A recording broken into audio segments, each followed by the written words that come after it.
Hello and welcome to the long awaited third Toy Foo review. I'm Nick, as you may remember. These gentlemen in front of me are the Constructicons, a group of construction vehicles that turn into little robots and combine to form a much bigger robot. But you know what?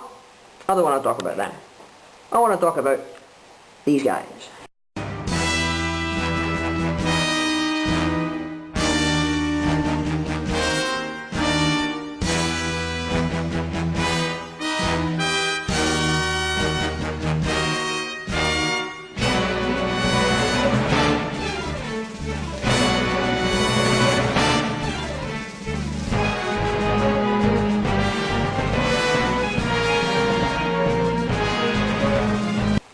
We're going to take these down and Stardub and Friends, who you may remember if you've just watched Stardub's recent video, are going to tell us what they think of the various figures and features.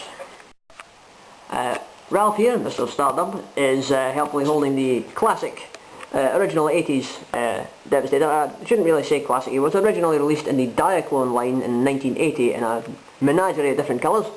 Hook was originally blue, various chaps with various other colours, but they decided on a unified lime green colour scheme to make him look extra conspicuous for his debut as a robot in disguise. Unlike the other two, he has spring-loaded forearms. If you could turn him to the side a little bit, there we go. His fists shoot off. Don't hurt me! Ah! There you go. One part oh dear. Oh dear. It's all going feet out of his tongue over here. Right. He's fine. You hold on to that. He's meant to do that. So, he is indeed. So, Devastator was released pretty much everywhere except Britain. He came out in America and Japan and mainland Europe. I found out about him through a German jump starter who had a European catalogue with him. And somewhat gutted that he never appeared in the UK. Until 1993 when he showed up in Woolworths and I got everyone except Hook. I'm still bitter about that. Understandably. You hide it well. Thanks. So gents, what do you think of Devastator in all his green glory? It's one of these toys I really wanted as a child because I was a big fan of the comic. I didn't get a chance to see the cartoon other than the movie until I was an adult. So I didn't realise that he had certain powers and abilities that is demonstrated within the cartoon. But I really liked the storyline in the comics about he was the first sort of combined dude for the Decepticons, and I just really like the colour scheme. It's not necessarily my favourite. I think the orange version is particularly good, and the yellow version is a bit more like the construction vehicles you see. But it's a lovely mould, there's great engineering to it, it has a lot of character to it, and I would absolutely love it if it got reissued, basically. And that Kyle Baker cover was immense. It was rather splendid, yes, definitely. Devastation Derby, was it? No, Dawn of the one with Bomberbill. Bomberbill. It was called Dawn of the Devastator. Dawn of the Devastator. 36.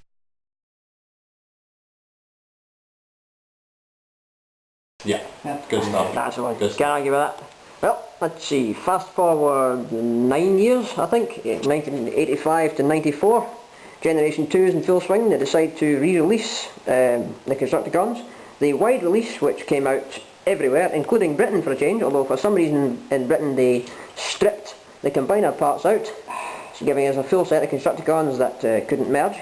They had some strange grudge against combiner teams in the 90s in Hasbro Europe. And the 80s, we never got the Predacons, so true. There was a hatred. Alright, so generally they didn't like the combiners for European distribution. But in the States they got this chap in all his glory.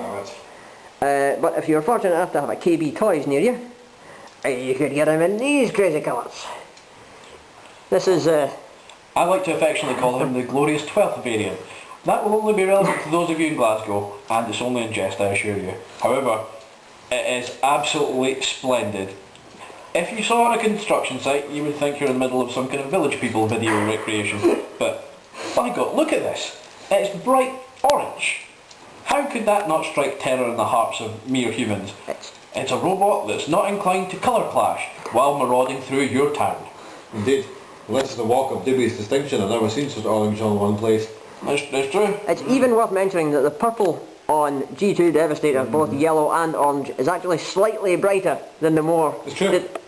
it's sort of strange that a lime green and purple combiner. It's Imagine this guy, pretty much, according to his fact file, he's 60 feet tall. It's pretty much, unless basically... That actually looks muted compared to the other two. Unless basically you've been outside in your underwear, you never see this kind of purple.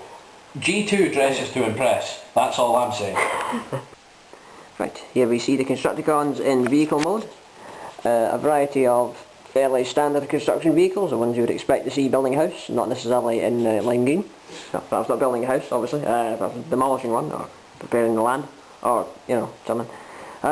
We have Bone Crusher, who is a pretty good impersonation of a bulldozer. Mixmaster, who is a concrete mixer, funnily enough, a name that's been reused quite often.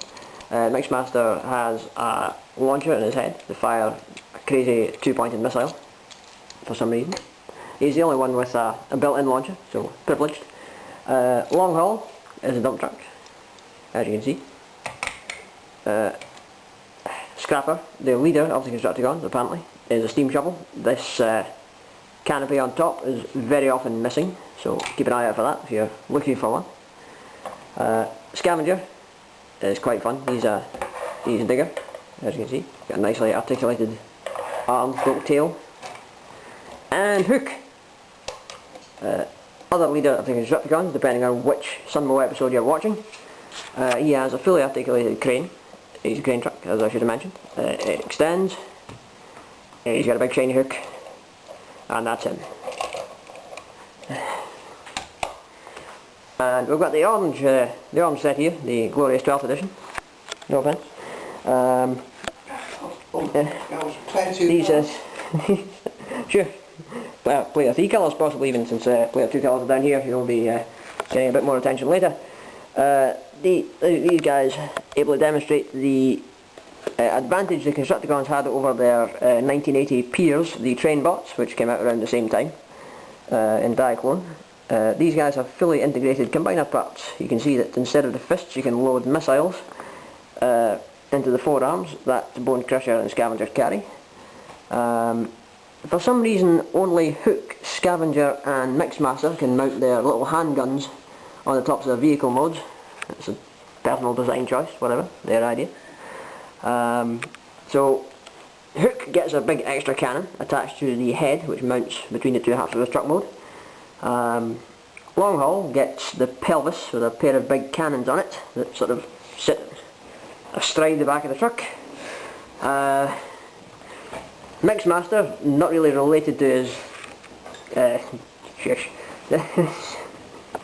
Sorry, I don't know what's happening over here. We're all making thinly veiled jokes about the male genitalia, and we apologise for disturbing you. That's quite alright. So, right.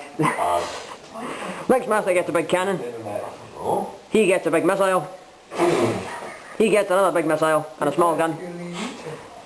And Scrapper here, for some reason, gets wings.